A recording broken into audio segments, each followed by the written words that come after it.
So I think that they made you think that. Yeah, it's like how people, they said the reason why I couldn't be on Daily Wire is the Israelite comment, and every black person is fine with calling ourselves black and being called black. But when I bring up the idea that we're Jew because we are from Africa, the Bible was the majority, it's like set in Africa, then it's challenging.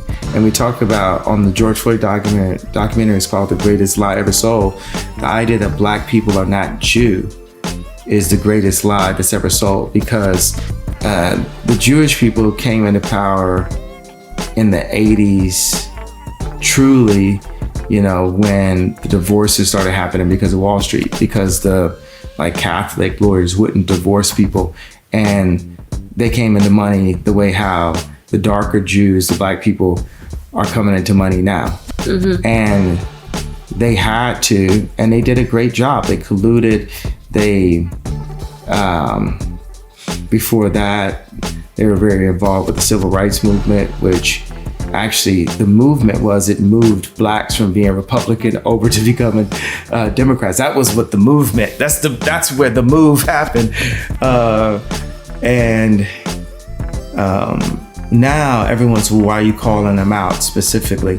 When I said DEFCON 3, I didn't get an opportunity to say what that meant, but it meant I'm gonna call out all these things that have been done to me specifically by Jewish people that so happen to be businessmen or businesswomen, but still it was done by Jewish people to me, to the darker Jew.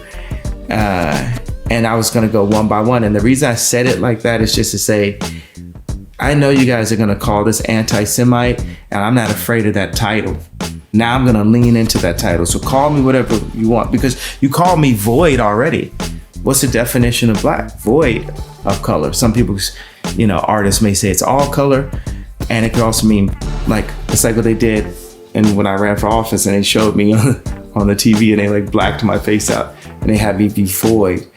And I think that the Jewish people always will tell you about the trauma and the Holocaust. So one of my favorite lines on the Drink Champs, you actually hit me about this, is when Doug Charney said, hey, I want to take you to the Holocaust Museum. And I said, I want you to go to our Holocaust Museum, Planned Parenthood. We're still in the Holocaust. 6 million Jewish people died in the Holocaust. Over 20 million darker Jews, black people, have been aborted.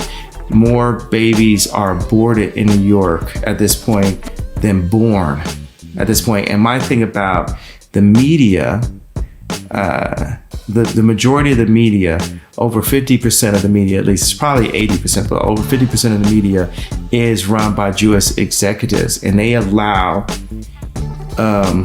all of this abortion-driven content that more affects the darker Jew, the black people, more than any other race. But then you ask the question, you can't even Google, when you Google Jewish abortion rate, it'll be one piece of information. The next information is from 4 years ago or something. There's no information about it. And if I attempt, my mom said try and spell it. If I fail by attempting to have a conversation with a Jewish person about the abortion rate, they won't allow the conversation to be had. That's why I said, hey, I'm Me Tooing the Jewish race. That's saying, hey, you guys got to come up and say, did you do this or did you not do this? And I'm calling a lot of times, say people feel like I'm very selfish driven because I'll talk about things I specifically went through. So I said, okay, well, I'm this voice for the actors, the musicians, the athletes. Specifically, I know are in situations where at least 4 of the people that they do business with are Jewish, and those people know each other, and the athletes come and go, and that 4, 5, 6, 8 people remain. The athletes come and go like cattle in the stable. The actors come and go. The musicians come and go.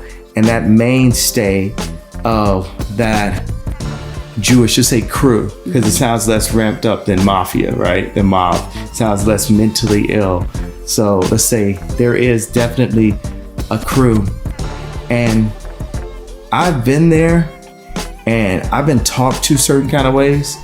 And you know who else wouldn't be talked to a certain kind of way? Kobe Bryant. You don't get talked to a certain way. I don't get talked to a certain kind of way. So things that I'm saying out loud, hyped up or calmly, I'm saying things 5 times a day that Black people, leaders, not specifically Black people, just leaders throughout time, have been killed for things that we're doing 5 times a day. So one thing for the Black community and all of this like woke culture and, you know, Charlemagne and different things, it's like, bro, this is getting ridiculous at this point. People got to put some respect on the fact that I'm actually brave enough to say this out loud. Like, that's what's lit. That's what God is inside of me. That's why I feel so good to be used. You done got me to a point, y'all call me so many names. You've disrespected me for 3 years. Forbes wouldn't call me a billionaire.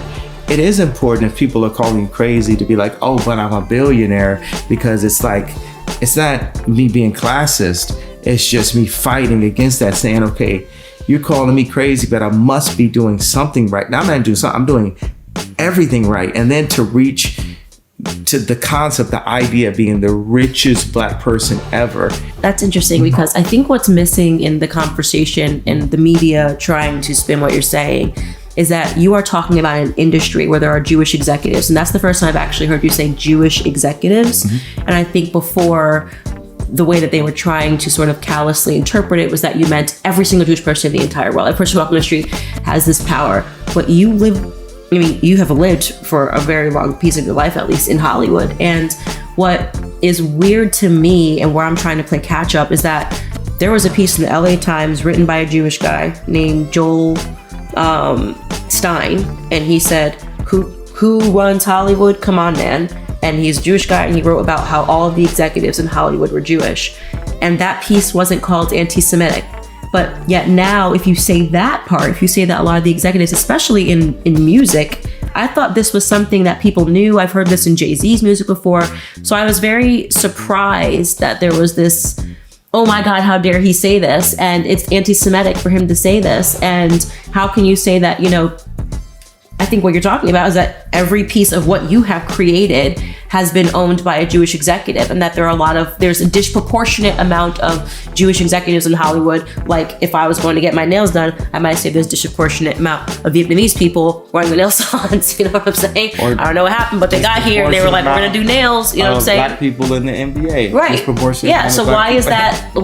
Are we allowed to say that? If I just said that, disproportionate amount of Vietnamese people doing nails, nobody would have censored that. If I said there's a disproportionate amount of Spanish people at the border. Because the people who run the nail shop.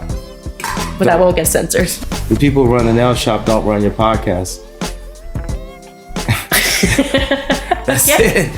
Okay. Now your nails might not get done the same way as before. They're gonna be like, she's blowing up the industry that we're at. But that's true. And I think that's why I say the Jewish people have bought the Black voice. And that's what you meant by it, is that they're disproportionately represented in media. And so if something that you say is something that they don't like, they won't allow you to have it said. That's what you meant. That's getting more specific. Okay, it's more specific, but my emotion about it as a human being, as a leader,